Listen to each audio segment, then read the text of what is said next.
What's up, 2K crew? Yes, we are coming back to you, and today's kind of a special episode because A, we've got some really cool shit on the docket, but B, it's episode 75. Mm-hmm. So if you found this show, the Turbo and 2K show, we give you our amateur opinion on everything sports. What's up, YouTube? What is up, podcast crew? Yeah, we've actually got some fucking really cool, at least I think it's cool, sports to talk about. It's our first fantasy football episode of the year. So I guarantee you're going to want to grab some notes because 2K's is the reigning. No, your dad's the reigning. Yeah. Oh, yeah. I almost misspoke. Sorry, Troy. Didn't mean to shoot you down there, big guy. But yeah, 2K's is perennially into the playoffs, and his teams do rather well. So if you're looking for some fantasy football advice, either take mine, and it might work, or take 2K's, and it usually does work. But when mine work, they work pretty fucking huge. Which, I mean, in my opinion, you figured out your strategy. Oh yeah. I'm an idiot and try to reinvent the wheel every year. But the reason I do that is there's different players coming in. There's players going from one team to another. How do they react to the situation and in the program and everything else? But we'll dive into it, and then we'll let the listeners decide whose strategy they like better, and we'll talk about scenarios and who we think is going to. We're obviously not going to give you all of our secrets away because we do have the 2K crew fantasy football league, so can't divulge all of our secrets right here and there because we want to win too. Absolutely. But before we dive into that, let's say a big thanks to our sponsor, Chris and Gary Zeed over at Drop Anchor Tavern. Look them up on Facebook. They are still open, ladies and gentlemen. They are open to 50% capacity. So if you do want to jump in there and get a burger or chicken or anything like that, they have all of that for your needs, as well as drinks and everything else. So if you want to, give them a call, 269-646-2525. Look them up on Facebook and take a look at their menu. So, all right, 2Ks. There's going to be football, it looks like. Yeah. It looks like it's going to be... Everything's pretty much going to be the same except for no fans. Probably not the way we wanted to start the episode, but looking at some of the... the NBA is getting started off, the MLS is starting off, and baseball is getting started off. And there's been a lot of positive tests come back already, which they kind of knew was going to happen. But it's just to the point where how much is too much and when are they going to pull the plug? So we're going to toss all that out. We're going to think about the positives, and we're going to go forward and look at kind of our draft strategy. I'm going to throw some scenarios at you, see what you think. But before we get into it, we did have our first annual fantasy football challenge last year. You and your dad went head to head for the Super Bowl, and Papa 2Ks pulled one out on you. So what's kind of cool is that the response from everybody. I think both of you and I were kind of initially like, well, we were stretching to get 10. Yeah. But the 10 we got. Well, most of the 10 were competitive. Franklin, however, kicked my ass twice. Yeah, so he was kind of my kryptonite. And had I beaten him just one of those two times, I would have made the playoffs. Yeah. So even the most irrelevant team can come up and bite you in the ass. And I was the only one he really bit in the ass. So he must have liked the taste of it. So, but even though we didn't get the numbers the first time out, I think we might see another league pop up just because we have more listeners, more viewers. So, and we haven't set the date yet, but I think last year ran pretty well. $50 to get in. We're capping it at 10 teams because there's still enough meat on the waiver wire to if someone gets hurt or something like that, and. Because if you go 8, it seems like everyone has a super team. If you go 12, there's absolutely nothing on the waiver wire. So I've always liked 10. 10 is my sweet spot. Perfect number. So, we're in the coming weeks. You'll see us start pubbing this. I'll tell you, we'll tell you how to get in on the challenge because The 10 that were in the initial one are still in unless they bow out. If anyone bows out, then we're going to replace them. And if we have more, we'll start another one. Yep. No big deal. But I wanted to start off with what you and I were talking about before we hit record is the extra level of depth. So why don't you go into, how you see if, with the spikes in Corona and stuff like that. Give us your kind of insight on that. Yeah. Well, I mean, with every single year, even before Corona, I still, with my draft strategy every year is to load up on running backs. I mean, it's not shocking when I get done with the draft and I have 8 running backs on my roster. Normally 8's the max in the league, and I normally always go with 8 because everybody knows that running backs are the guys that are they drop like flies when the season starts. So the guys that are always hurt, and you're always looking for not necessarily. If you have 8 running backs, you're not gonna have 8 starting running backs. You can't have that. It's not possible unless you're drafting with a lot of people that don't know what they're talking about. So. Yeah. So, what I'm looking for is after I get my first 3 or 4 running backs who I'm hoping that those are number 1 guys. If I'm lucky enough to have 4 of them, that would be shocking. But I'm trying to get at least 3 number 1 guys, and then I'm looking for handcuff running backs. And what I mean by handcuffs are I'm looking for running backs that I like, who I think have a really high upside, and also running backs that are in systems that are very, very run heavy.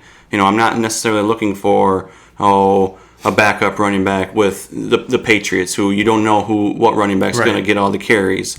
Or I'm not really looking for a backup running back in a system like Dallas or something where you have a running back like Zeke Elliott who's going to take on the whole load, and there's not going to be a lot of sharing going on in that system.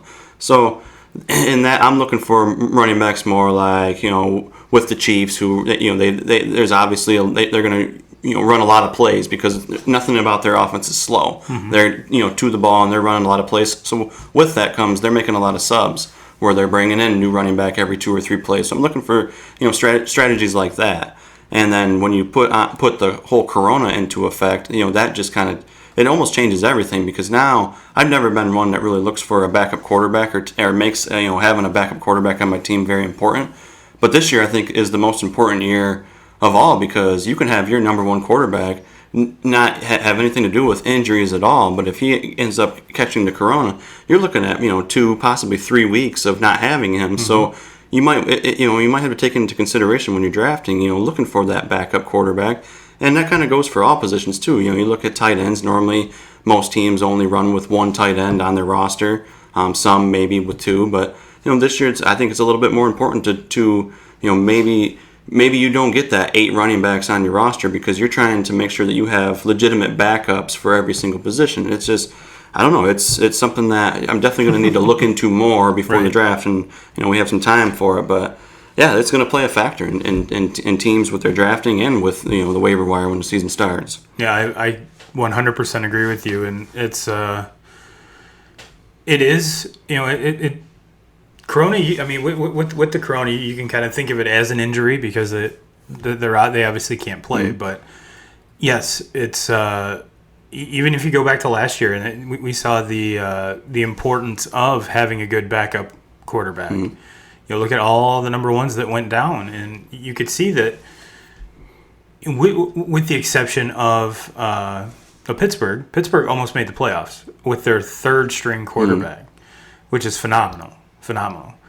But you look at the Lions didn't do anything after Stafford went down, and you could go on and name a bunch of them. The Jags and Nick Foles, even though Gardner in his mustache kind of took over there for a little while, and Gardner himself put up some pretty badass fantasy numbers. So it is going to be more important, because I think you're right that you're gonna take into consideration where, like when I draft, I initially draft 1 tight end, unless by some weird circumstance, you could get Travis Kelce and an Austin Hooper, two of the top 5. Yep. But if you are, then yeah, you're drafting with people that are not very into it. Yes. So but you're going to have to take that kind of into consideration. But then you could use the argument, well, you draft one and then you pick one up for to fill the bye week, and this is a little different than a bye week. This is multiple weeks instead of just one. And do you position yourself in case that happens, or do you react when it happens? And I think that's the tightrope that every fantasy football player is going to have to walk. And I think it really wouldn't shock me. Now, don't quote me on any of this because I haven't even started setting up the league. It wouldn't shock me if they gave you, like ESPN gave you, a COVID slot. On your bench, or some leagues do have an IR spot on their bench. So that could be an option. I don't, like I said, don't quote me. I don't know because I haven't even started to set anything up or look into it. So, but yeah, with something like this, it wouldn't shock me if they did. Just something, a little caveat there. Yeah. Which if they do, that's going to change things up absolutely. Quite a lot. And I'm sure every fantasy league manager is going to kind of look into that. Is it available? If not, you as a league manager, you can set it up however the fuck you want. And ladies and gentlemen on YouTube, I do apologize. I'm not picking my nose; it itches like crazy. So,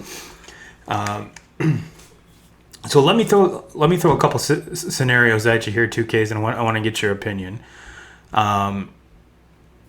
Is Christian McCaffrey the ultimate number one this year, the hands down number one, like the LaDainian Tomlinson, Adrian Peterson pick from years past? Is he the hands down number one in your opinion? In my opinion, yes. I mean, if I have the number one pick, which I'm normally in every league I play in, I'm never fortunate enough to have, and I'm always in the middle somewhere.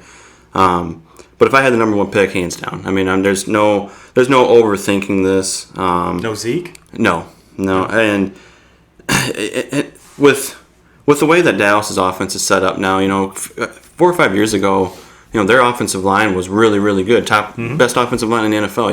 You couldn't argue it at the time.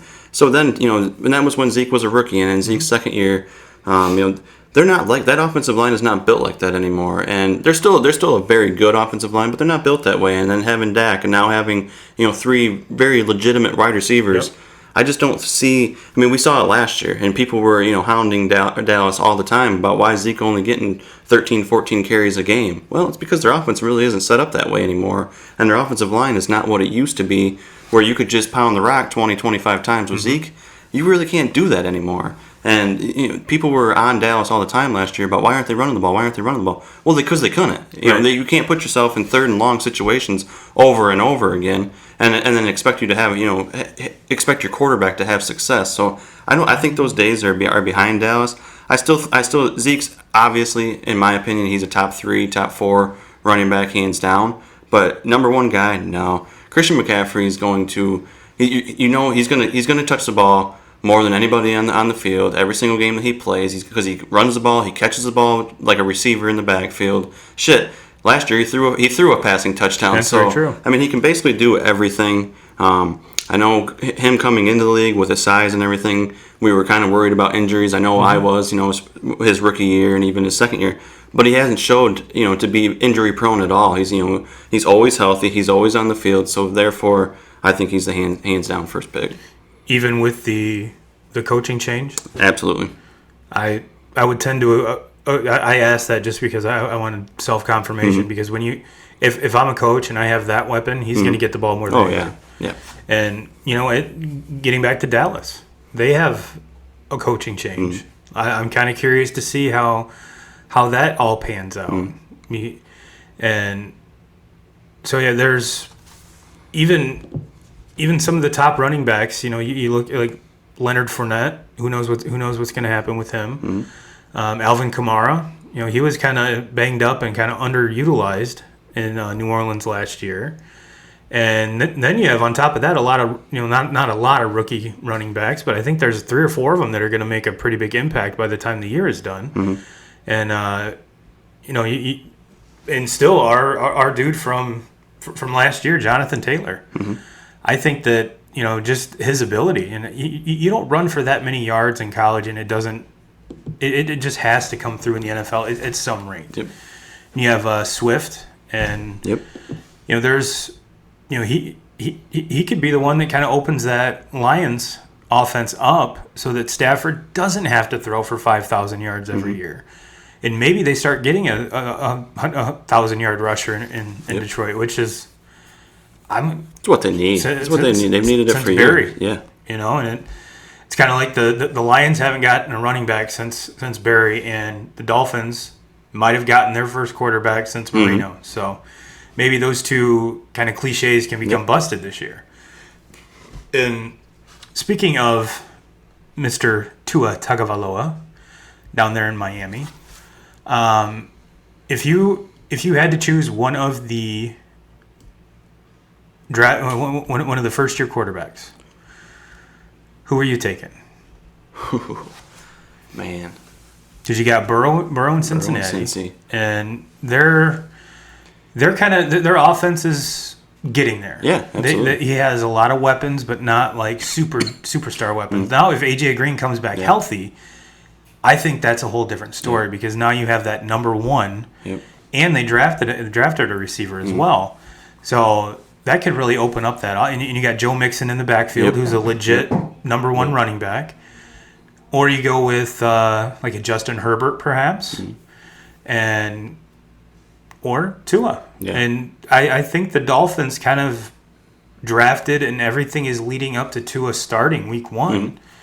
I there's not a doubt in my mind that Joe Burrow is starting week 1. Not a doubt in my mind. I mean, yeah, absolutely. I agree. Tua's going to be starting. In my opinion, he'll be the starter week 1, and Joe Burrow will be the starter week 1. Herbert, I don't think I can put in this argument because I don't think he will be week 1 starter. I think he will be a starter before we even get to the middle of the season. I think he will be starting games. I'm not saying that the Chargers are going to finish with Tyrod Taylor by any means. Yeah. But, even there, if you take a look, I mean, Melvin Gordon's gone, yes. But Austin Eckler was the better back there. He was the better running back there. In that system, at least, he was the better running back. Now, is Eckler's game would his game be able to translate to many teams like a Melvin Gordon can? No, but to that system and the way that offense is run, Austin Eckler is the better option on that team. And the wide receiver cabinet is definitely not empty. So I think all three of them are stepping into a better situation than most first round quarterbacks do. Yeah.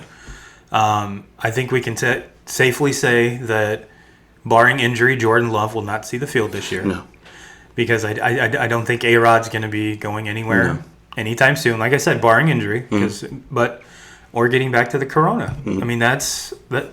You could say that's probably one of the Packers' smartest picks if something like that does happen. But if I'm holding a gun to your head, which one of the first round rookie quarterbacks are you taking? I think it has to be Burrow. We talked about AJ Green coming back, and if AJ Green's anything close to what we're used to with him, you're talking about it still to this day. I think a top 10 wide receiver in the game, as 100%. Long as he's healthy and he's out there. And then Tyler Boyd. Tyler Boyd's been a very, very good option and has basically been the number one guy there for the last 2 years because, obviously AJ's not there all last year. And then the year before that, AJ was dealing with a lot of injuries. So Tyler Boyd was the one that stepped up. And then, like you said, Joe Mixon, being a very, very good running back. And they have a very good running game. And Joe Mixon he's an easy top 6 or 7 running back in the NFL. If he was on a little bit of a better team, you're probably talking about a top 3 or 4 running back in the NFL. So he's very, very undervalued. With Burrow going into that situation, the offensive line is a little bit weak, but Tua's going to be dealing with the same thing there. And so to me, I think it's a pretty easy choice. Burrow was the best player in college football last year. To me, I think Burrow is way ahead of Tua as a quarterback, as a football player, in pretty much every facet of the game. So I think it's an easy choice. I'm going Burrow. Yeah, I wish I could argue with that, but there is a small piece of me that thinks that Tua could go off and put up better numbers than Lamar Jackson. I'm not going to say he's going to put up better numbers than Mahomes. No, I don't think we're going to see a guy like that for a while. No, but he's not as fast as Lamb Jack. That's his cool nickname, by the way. Lamb Jack, Lamar Jackson. He's definitely not as fast, definitely not as elusive, but he's awkwardly elusive. Mm-hmm. And getting back to the whole left-handed thing, that might just an oddity. Mm-hmm. You know, he could be the next the next lefty to break out per se. Mm-hmm. There's a ton of upside to him, but if with money on the line and if I have to draft one of them, I'm going Burrow, hands down. So, speaking of quarterbacks, let's continue on the quarterback train. Would you take Patrick Mahomes or Lamar Jackson number 1 overall? No.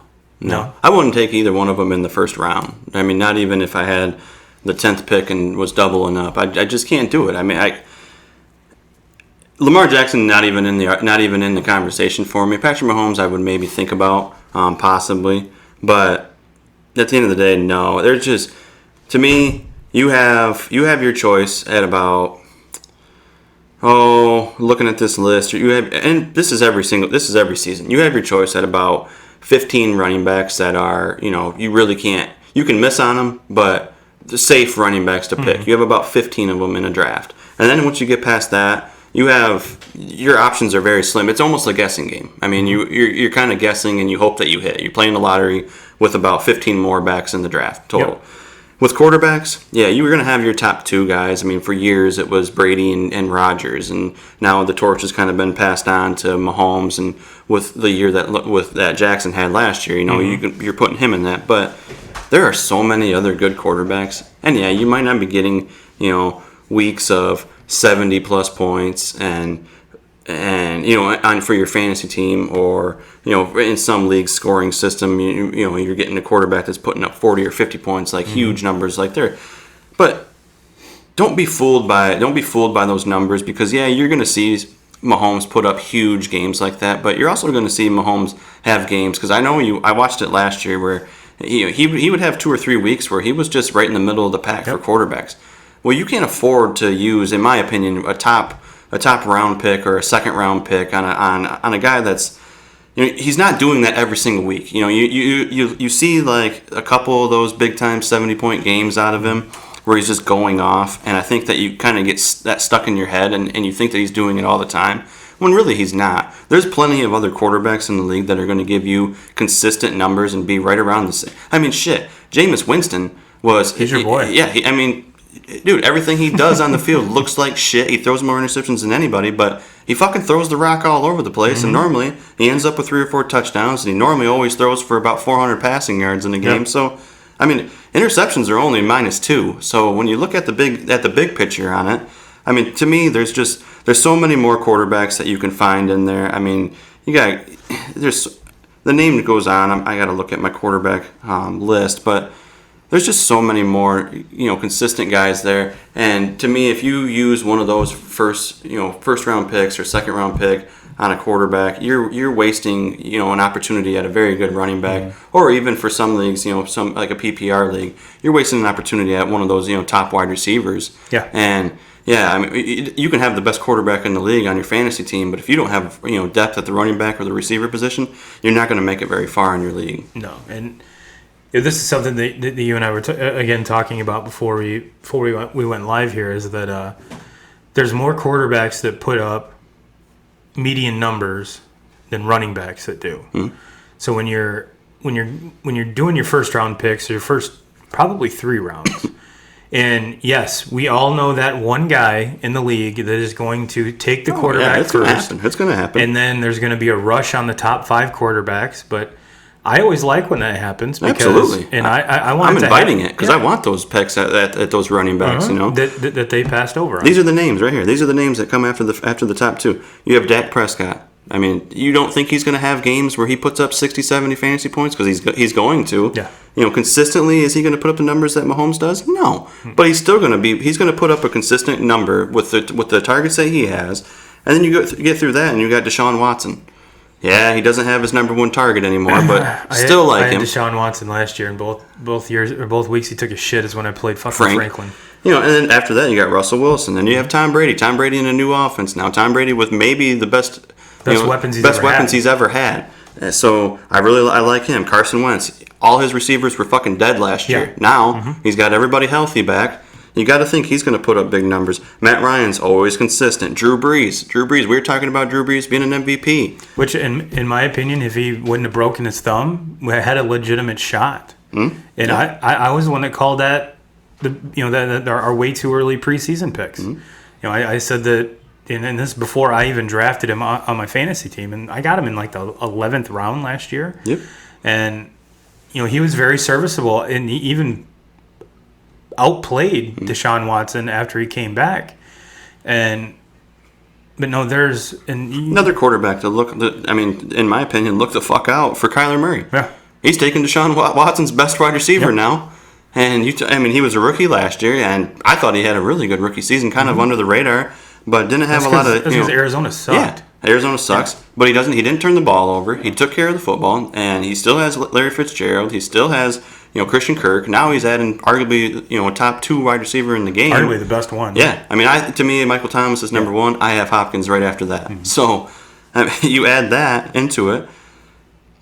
That's my. I just named off basically. And you could never go wrong with Aaron Rodgers. Yeah. Even though they didn't get him any receiving help, but then again, there's a lot of kids that were hurt.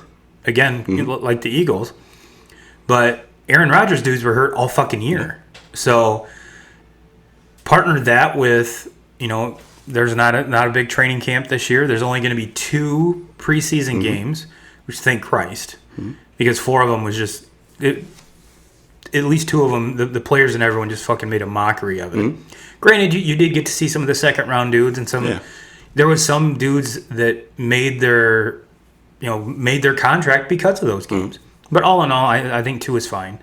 And with a contact sport and stuff like that, the less contact you can be in before the season starts, I think the better and the overall health for everybody. Or you could take the complete opposite route and say you're not getting enough reps and you're getting sloppy and that causes injury. So it's either one or the other. But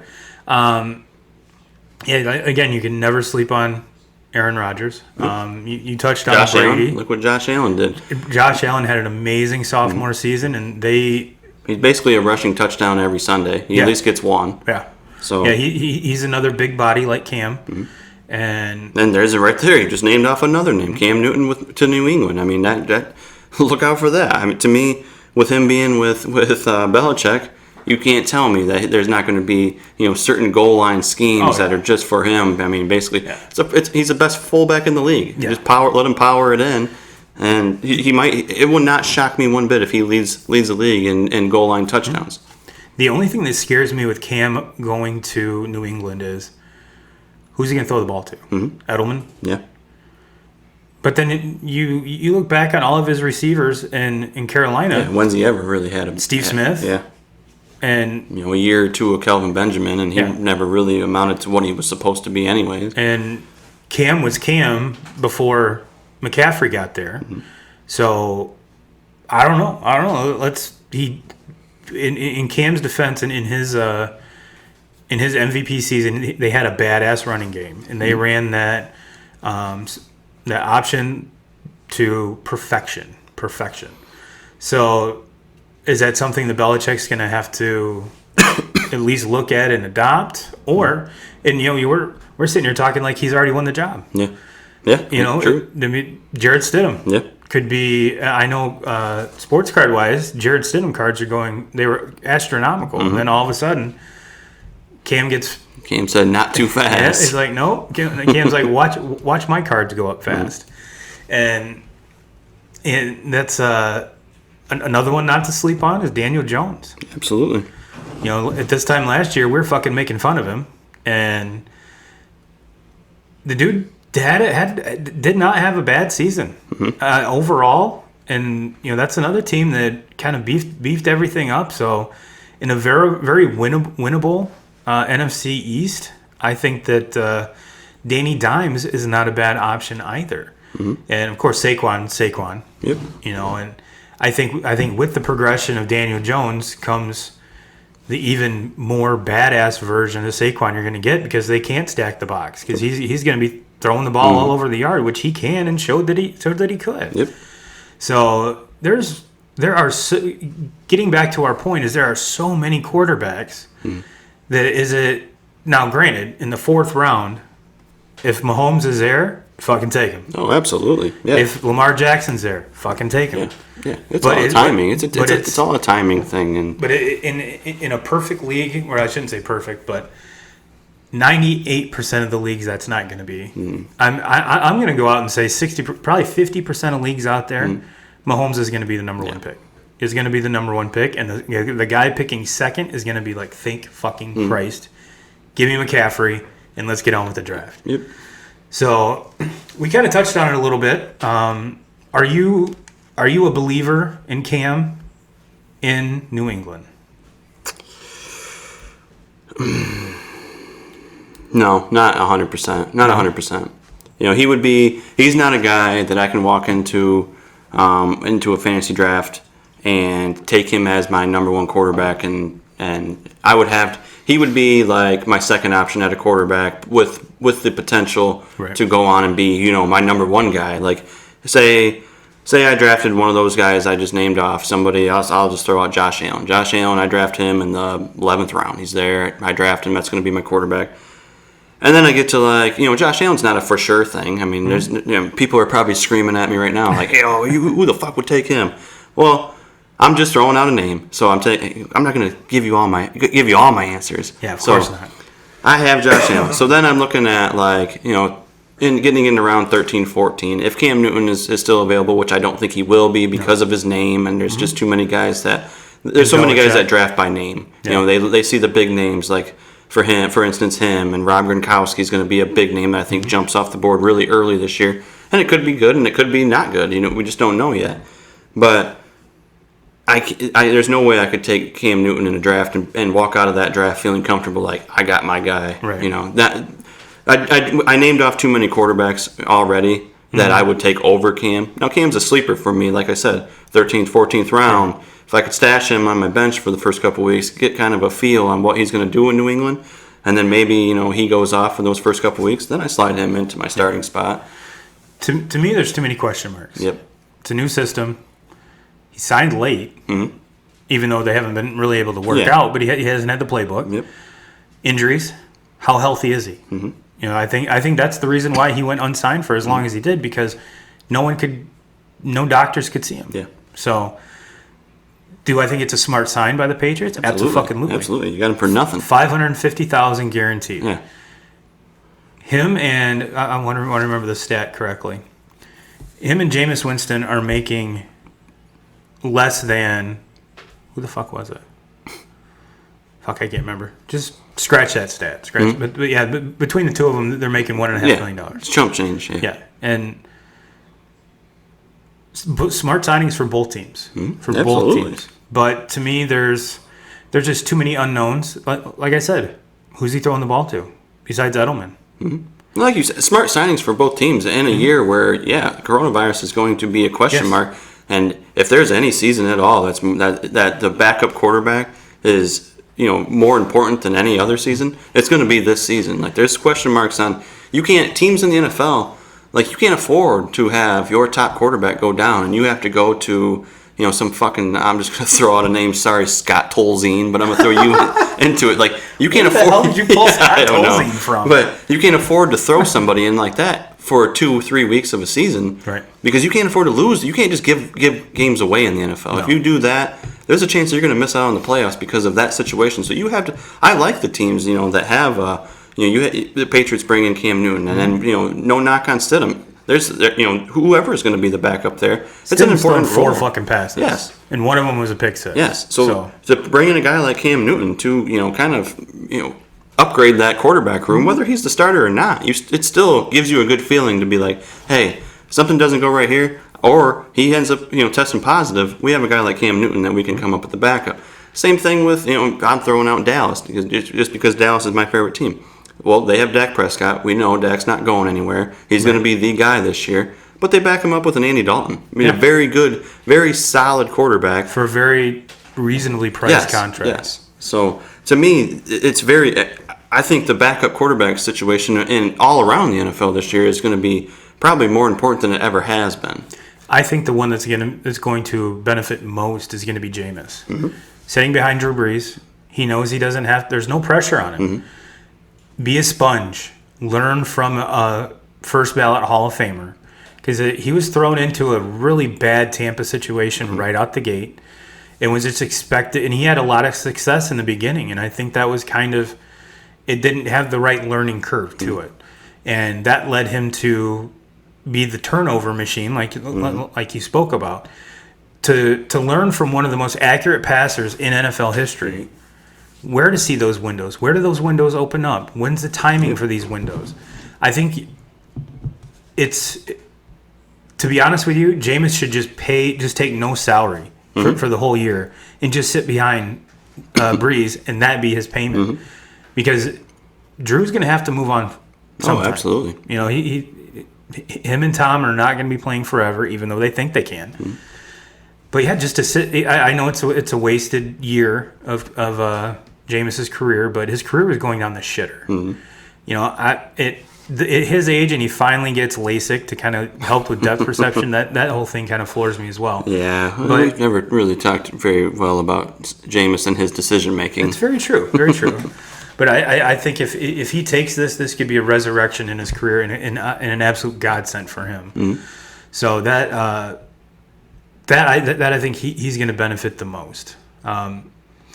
Getting back to Tom Brady, you know, it's Tampa Brady or whatever whatever the fuck they're calling the team now.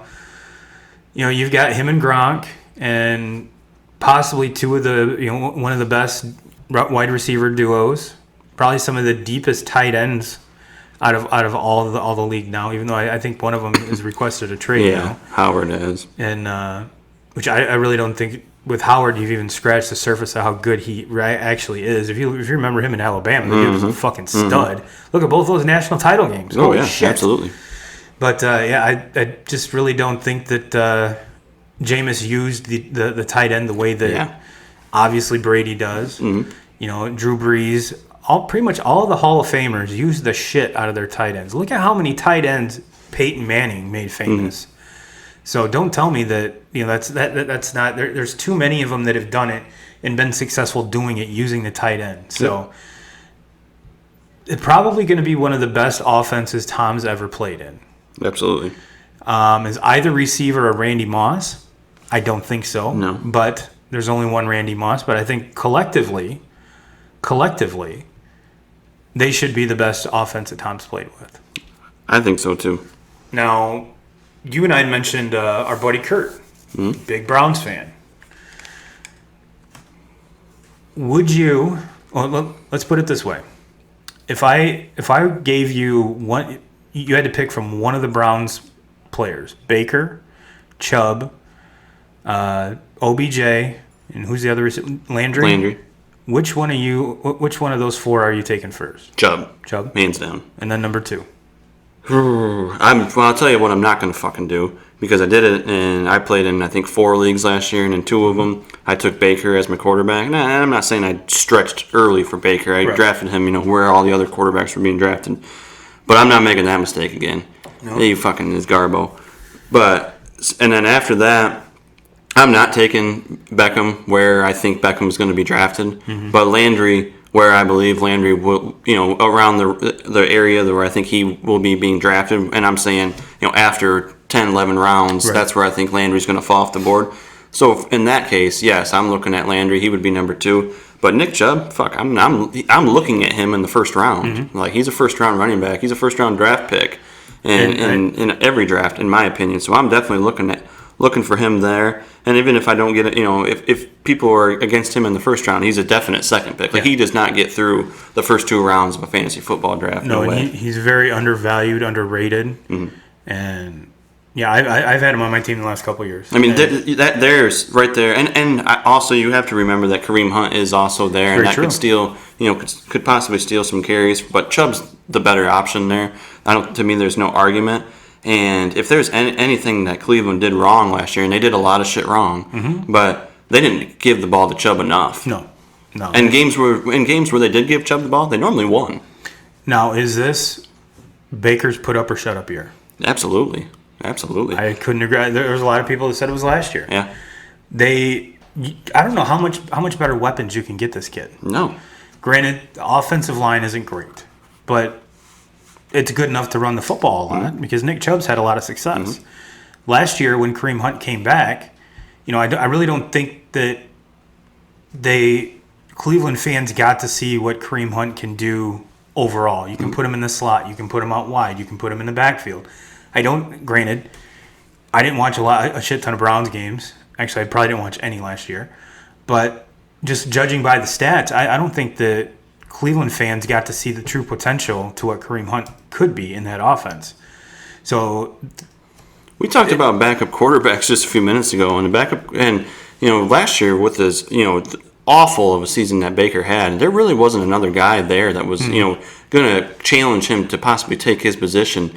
Well, they signed Case Keenum this offseason, and if the season starts like it did last year and Baker's turning the ball over and we're 4 or 5 weeks into the season, I'm not going to be shocked when Case Keenum starts making the start there because Cleveland, like I said, Larry, you just said it right there. They put all the money, they've invested all the money, and they've brought the talent in. Yeah. They're not going to let some quarterback fuck it all up like they did last year. And I'm sorry, we got a new coach. You can't. You can put most of the blame last year goes on Baker Mayfield. The offensive line wasn't great, but the decision making on Baker's part and just giving the ball away time in and time and 3 and outs over and over and over again. Just everything about his entire season was ugly. It was very inconsistent. They're not going to let him. There's no way that they're going to with a guy like Case Keenum who's proved that. Is he a top quarterback? Hell no. But he's proved that he can manage a football team. And with their defense, all you have to really do is manage the game and take care of the ball. Don't fuck it up. And if you can score,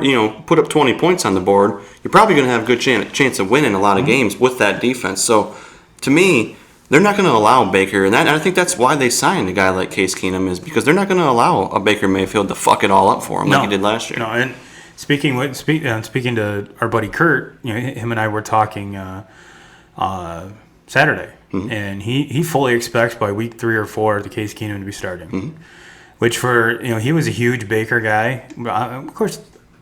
After watching him in his rookie season, how could you not be? I mean, if you're a Cleveland fan. And my advice to Baker is stop doing stupid fucking commercials.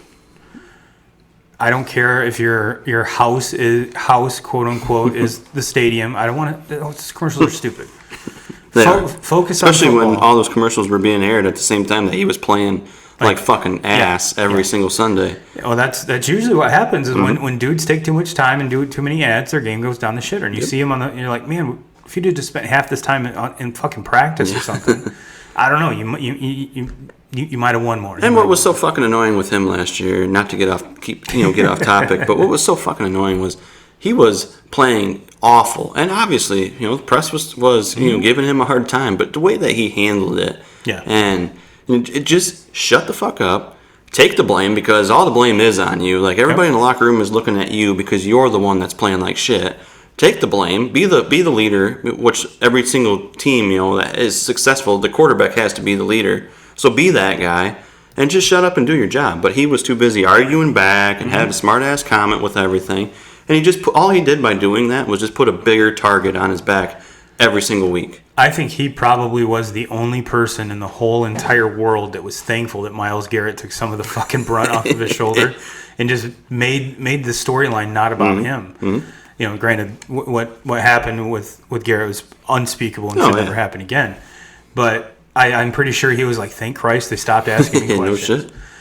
Now, the next little fantasy tidbit, you kind of mentioned it earlier on, is that our league is a kind of an adjusted PPR league. And for those of you that don't know, it's a point per reception, but we do point per catch, a point per rush, and a point per pass completion. Yep. So it's a high scoring kind of a hybrid league. It's a high middle. I mean, I've seen ones that are way higher, like 400 and 500 points a week. And it's like, man, that's just kind of silly.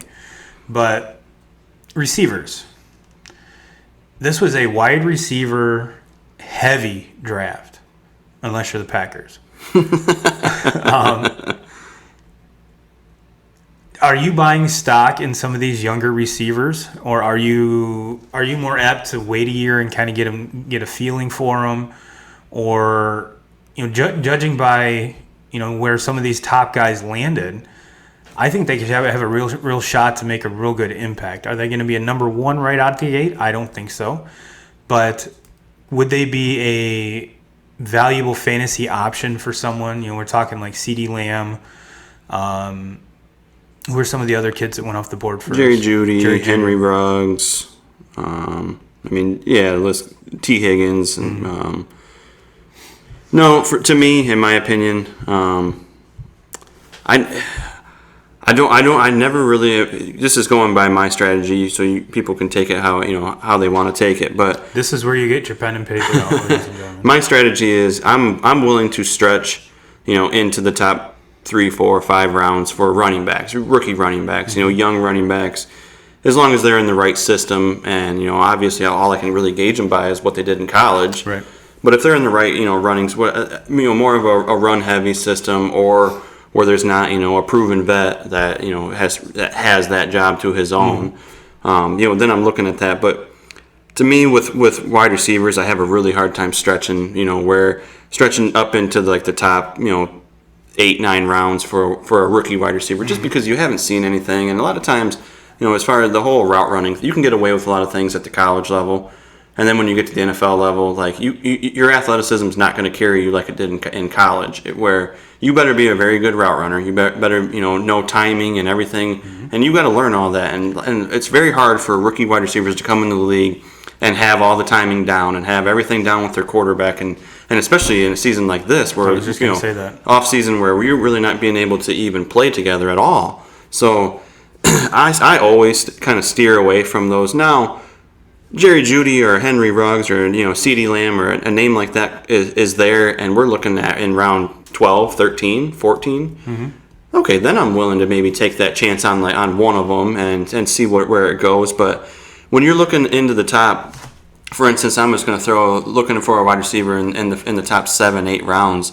Some of the other names that are kind of falling in that category of who could be drafted around there, guys like Alshon Jeffrey. I get it, the injuries have been there, but when he's healthy and when he's on the field, he scores a lot of touchdowns, he catches a lot of balls. Other names that are going to be thrown around like that, Marquise Brown, Hollywood Brown, what he did in Baltimore last year. There's no way that I'm going to take a rookie over what he did last year. I think Baltimore's going to be throwing the ball more this year, and not getting lamb jack, all jacked up. So yeah. Another name that's going to be in that category, Julian Edelman. I get it, Brady's not there, but I'm still not taking one of those rookie wide receivers that hasn't proven anything over a guy like Julian Edelman, which I don't give a fuck who the quarterback is. He's probably going to touch the ball 7, 8 times every single game. He's going to have 100 catches by but barring injury, of course. Yeah, regardless who's there, Stidham or Cam or Hoyer. Yep. It's he's the security blanket. However, he's the only one that I think most people are worried about. So he might be doubled a lot, but he's been doing that the last 3 or 4 years and still being productive. So you kind of touched on the rookie running backs. Now, like I said, in my opinion, there's only probably 3 or 4 that I'd be looking at, unless you get down to the 12th, 13th, 14th round, and then you can kind of expand a little more and kind of take a little flyer or handcuff or do whatever you please there. But I think the kid in Detroit, I think he's going to have the biggest fantasy impact out of all of them. Even though I love Jonathan Taylor, we both do. Where did he end up again? In Indy. Indy, that's what I thought. Yep. And he can make a very big impact too. However, they have Marlon Mack there. So it's kind of yet to be determined who's going to get and I'm sure it'll change game by game who gets the most touches. But it's Swift that's in Detroit, correct? Yep. Yeah. There's really not a lot of competition there. No. I when it comes to rookie running backs, for me, the first name that kind of jumps off the board at me is Cam Akers, running back from Florida State. Ended up with the Rams. And obviously Gurley gone now, him being in Atlanta. From judging by what the Rams are going to run the football. I mean, when the Rams were at their best, 2 years ago when they were in the Super Bowl, it was because they were able to set up their passing game, which was very successful, but they set it up with the run. Yep. And Todd Gurley had to all I can put it on is injury, because when the playoffs came around, he was just non-existent. But if Gurley's healthy and Gurley's playing like they were the entire season, to me they wiped the Patriots out in that Super Bowl. Totally agree. I mean, they were the best team in the NFL that season. Especially considering the fucking scoring in that game was completely stupid. Yep. So, and I mean, they rode with Gurley. They rode him out, and he was the no-brainer best running back on that team. And to me, going into this season, Cam Akers, he is a rookie, but I think he's the most talented back, and I think McVay is going to see that really early. And I think McVay is just going to ride him out, and I mean, it's going to be. That's the one thing with running backs nowadays is you're seeing it because not a lot of teams are wanting to pay running backs the big money, so they're getting them on these rookie contracts, and they're just going to ride the shit out of them, ride them, draft them, ride them. Yep, exactly. And I think that's kind of the new trend of the NFL.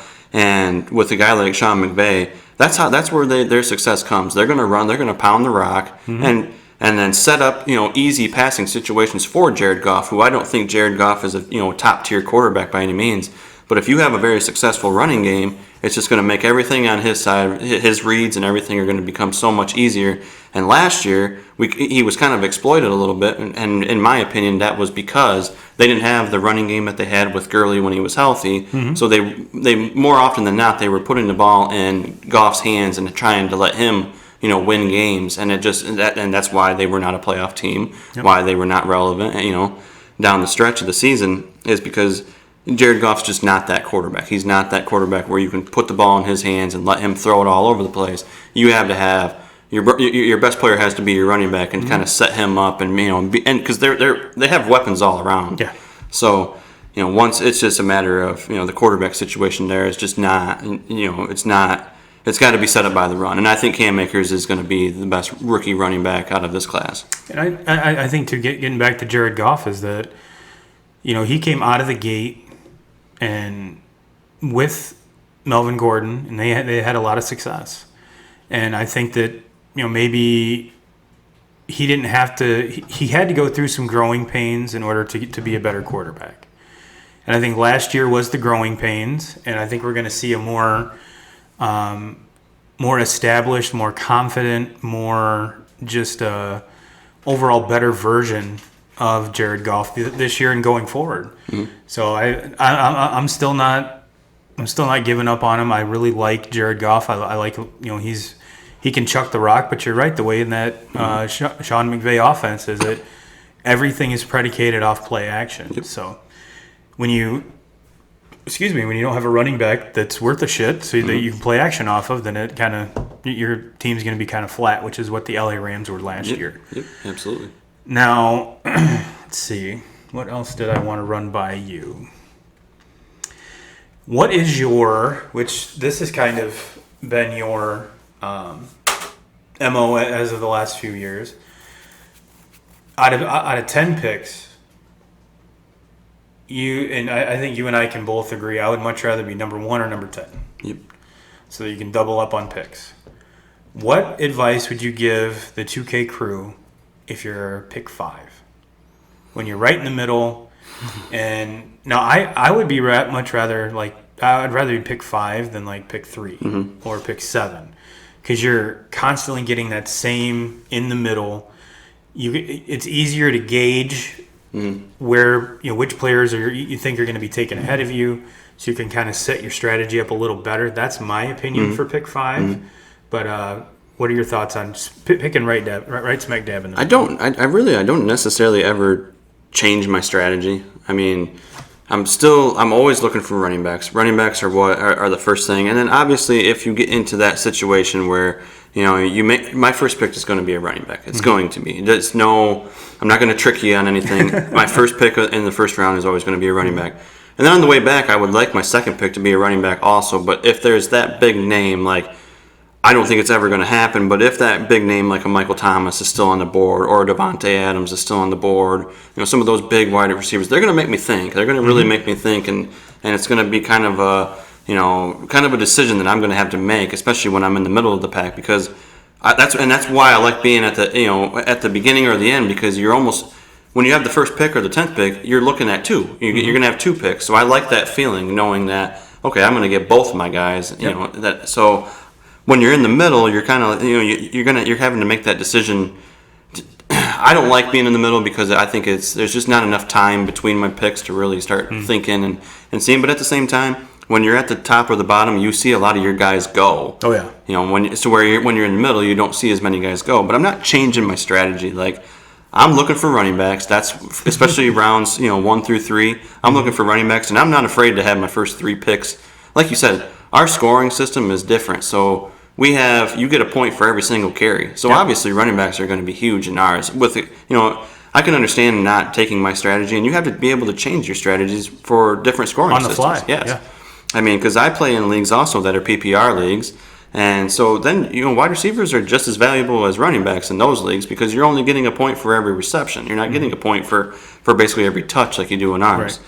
And then I've also played in standard leagues, which I'm not a huge standard league fan, but so it changes. But I'm not going away from my especially rounds 1 through 3.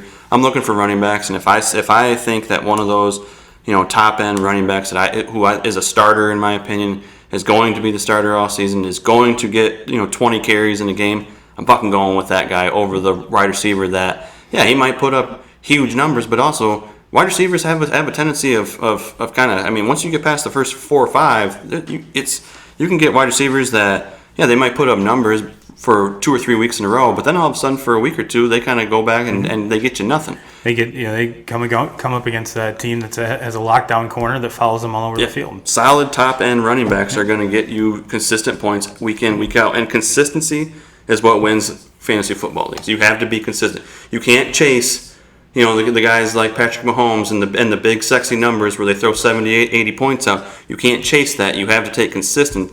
And if you can keep your team consistent, where you can bank on a certain amount of points here and a certain amount of points here and a certain amount of points from each one of your position categories, that's what's going to give you success in the long run. Well, ladies and gentlemen, you heard it right here, and you know what? He saved the best for the end. So if you all made it to here, you deserve all of that fucking knowledge bomb that 2K's just dropped on you. So now I'm probably going to finish last in the league this year. You know what? Go ahead and hit rewind. Get your pad and paper ready, or your pencil and paper ready, because, yes, you need to write that down. And what we're going to do every time before every show once fantasy football starts, I'm just going to root for your team, because every time we root for someone's team, they fucking lose. So that's my gift to you, 2Ks, is that, yes, we're gonna root for 2Ks on every single week on the podcast. Well, ladies and gentlemen, we're right at about an hour here, and I think that big-ass knowledge bomb that 2K just dropped is a perfect ending to the show. So, ladies and gentlemen, have a great week. Stay fucking cool, because it's supposed to be hotter than a motherfucker all week. Yeah. And it's a good thing 2Ks works outside. Yeah. So, ladies and gentlemen, have a great week. And as always, Jim Rome, we're coming for you.